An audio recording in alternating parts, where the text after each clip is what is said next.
Hoje nosso assunto, nosso tema é transitoriedade. E nós vamos falar numa carta, a segunda carta de Paulo ao povo do Coríntios, no capítulo 3, versículo 6, que diz assim: Foi ele quem nos tornou aptos para sermos ministros de uma aliança nova, não da letra, e sim do Espírito. Essa carta ela foi escrita lá na Macedônia, durante a terceira viagem missionária de Paulo. E ele escreve uma carta falando sobre si, que embora ele não tivesse andado junto com o mestre, ele foi designado por Jesus para exatamente espalhar a sua palavra, os seus ensinamentos para os gentios, os não-judeus, né? E hoje nós queremos iniciar com a seguinte frase, abre aspas, eu não sei de quem é, mas é uma frase muito interessante. Ela diz assim: a nossa vida atual, ela foi costurada com a linha que nós próprios disponibilizamos, ou seja, que fornecemos no passado. Emmanuel nos lembra no livro Taça de Luz que a eternidade ela é constituída das nossas próprias obras. E hoje nós estamos aqui para refletirmos mais sobre a transitoriedade de tudo. Nós somos convidados a decidir quaisquer questões, em especial aquelas mais difíceis, com o amor. Tudo passa.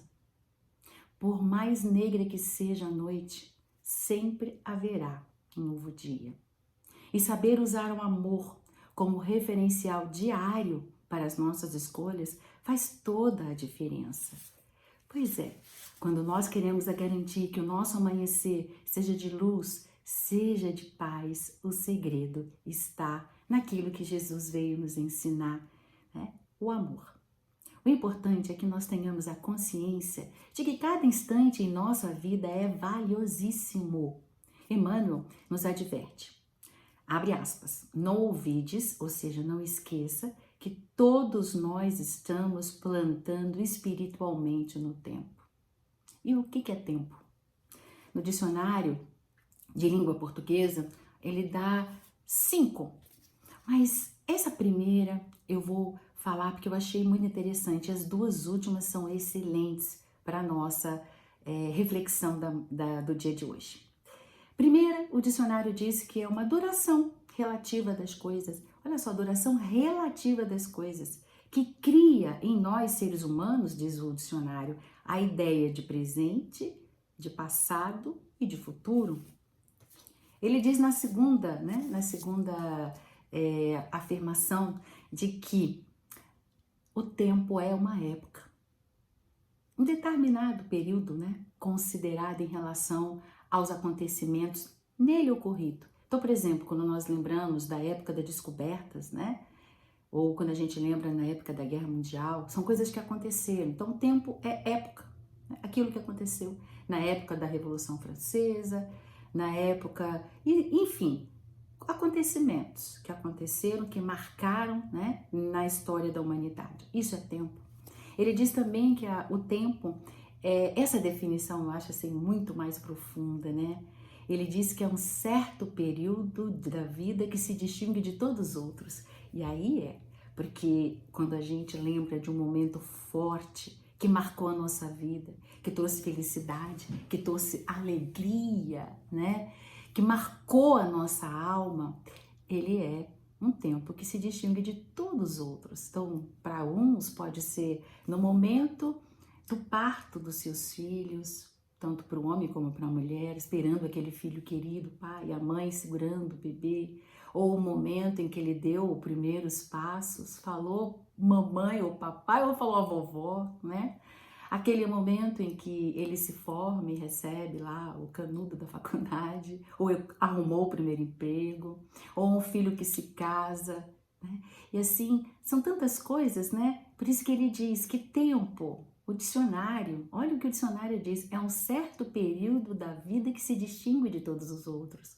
Talvez no momento em que você estava se lembrando que você jogava vôlei na praia, outros estão lá na rua, andando de bicicleta, despreocupados, jogando queimado, né? Que é um jogo aqui nosso, tão gostoso, em que a gente não tinha nenhum tipo de preocupação. Outros é quando aprendeu a tocar uma música no piano, no violão, no violoncelo.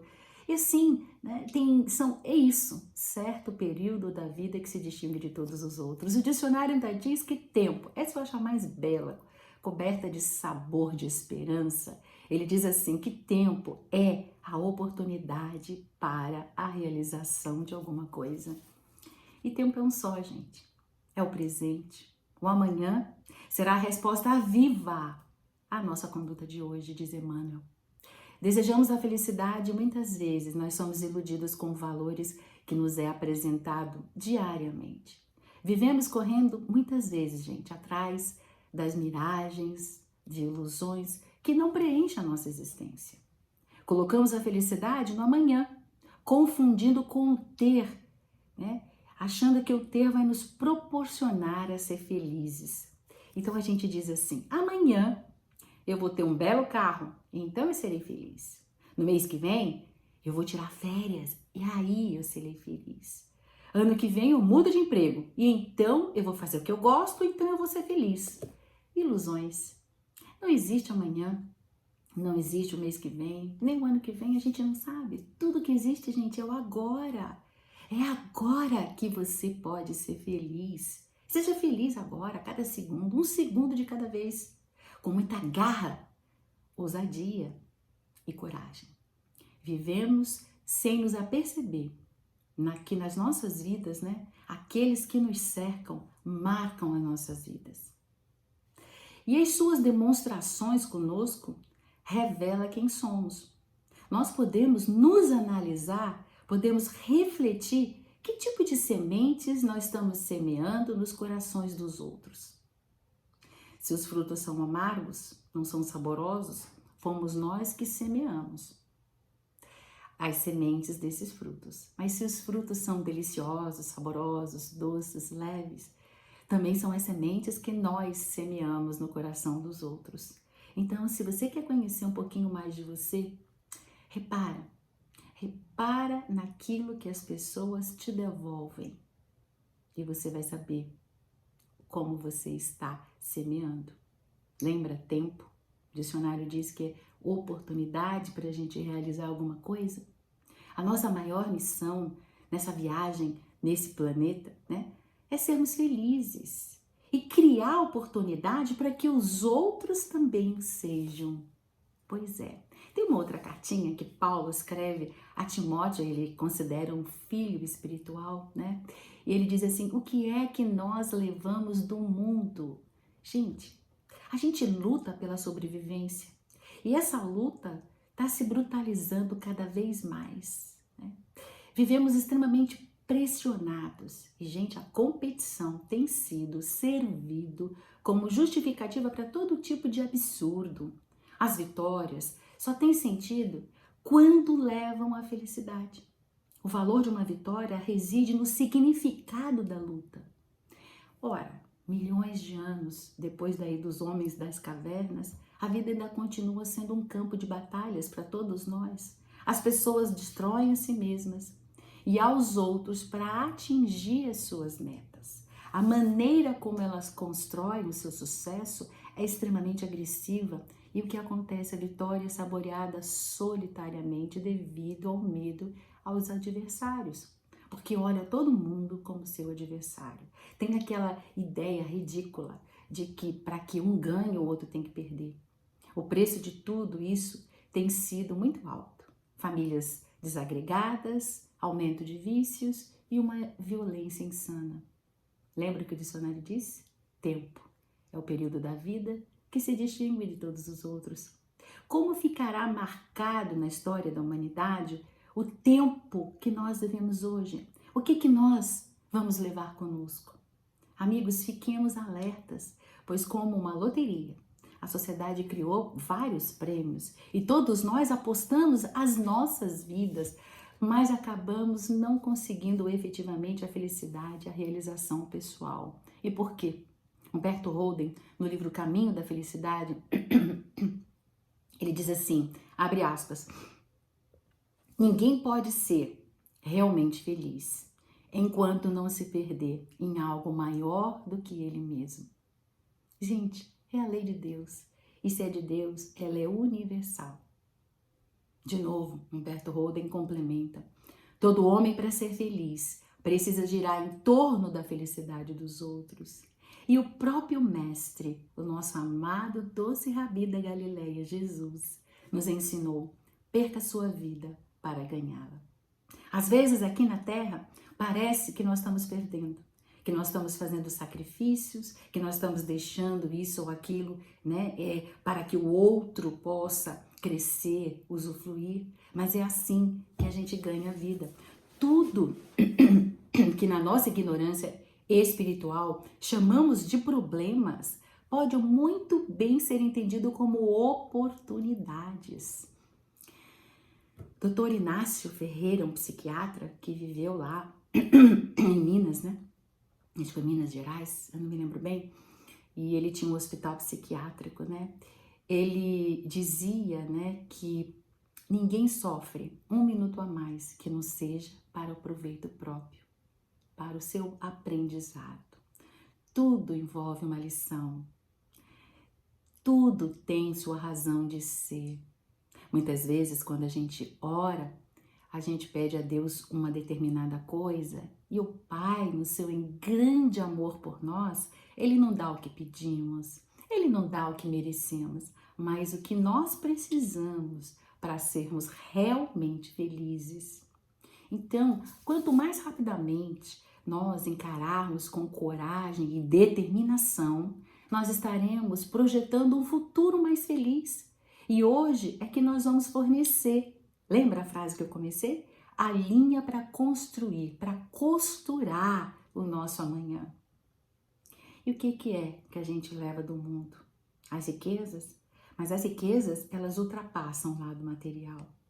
As riquezas existem em infinitas dimensões. Conta-se uma história que um homem dono de uma grande empresa chamou 13 especialistas de diversos países diferentes para analisar o balanço, a sua empresa e pudessem contribuir com alguma orientação. E um deles disse que se ele mandasse embora 400 funcionários, ele ia dobrar o seu lucro. E aí ele respondeu brilhantemente, que eu acho que é isso que é, né, construir para o futuro melhor da humanidade. Ele disse que o lucro dele não era apenas material, que a lealdade com os funcionários deles também era um lucro, que essas 400 famílias tivessem o que comer, o que vestir, como comprar seus medicamentos, morar, né, satisfatoriamente nas suas casas, com as suas vidas, com as escolas pagas, etc. Isto para ele era um lucro. É assim, gente. É muito bonito isso, né? É isso que nós levamos, é o que nós deixamos no coração do outro. A minha mãe, ela conta de um homem que eu nunca ouvi falar, que eu nunca vi, né? Porque aos 15 anos o pai dela faleceu, a minha avó não conseguia pagar o aluguel, estava atrasado, e ela chegou ao dono, esse moço chama-se JC, esqueci o último nome, não importa, mas é um homem que ficou gravado na minha mente, na mente da minha família.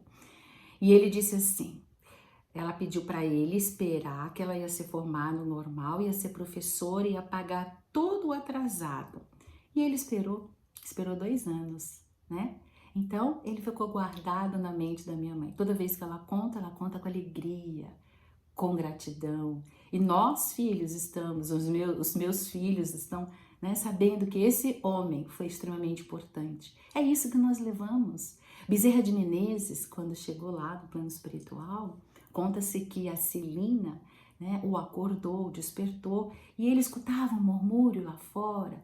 E aí Celina o leva até, né, a bancada, eu não entendi muito bem. Mas diz que ele olha lá embaixo e fala, mas eu não conheço essas pessoas, quem são essas pessoas? Ela disse, são todas as pessoas que você fez bem quando você esteve vivo. É isso, gente, que nós levamos. O que nós levamos? Aquilo que nós fizemos de bem no coração dos outros. Quando eles lembram da gente, vão lembrar com amor, com carinho, né, com delicadeza. Naquela hora que pensam, a gente lá em cima vai estar recebendo, né, essas vibrações de amor, de agradecimento, de alegria. Léo Buscaglia diz assim: uma carícia, um sorriso, um ouvido atento, um elogio sincero, um minuto de amor tem o poder de transformar uma vida. Por isso que a felicidade, ela se confunde com amor. Ser feliz é viver amorosamente, agindo, percebendo o mundo, relacionando com amor no seu coração. Lembra? É uma questão única de apenas a gente usar o amor como referencial diário. Por mais que a gente tenha dissabores de um dia difícil, desavenças, ofensas, né? Injustiças, usemos o amor para decidir quaisquer questões. Preste atenção na seguinte frase, é de André Luiz. Sua postura perante a vida define o seu grau de felicidade. Gente, a felicidade, ela não é uma recompensa, ela é uma consequência das nossas escolhas. Então, usemos o tempo com sabedoria, confiantes de que Deus nos encaminha exatamente aquilo que podemos multiplicar em luz, irradiando a felicidade à nossa volta, trazendo a luminosidade do amor. Abraços fraternos.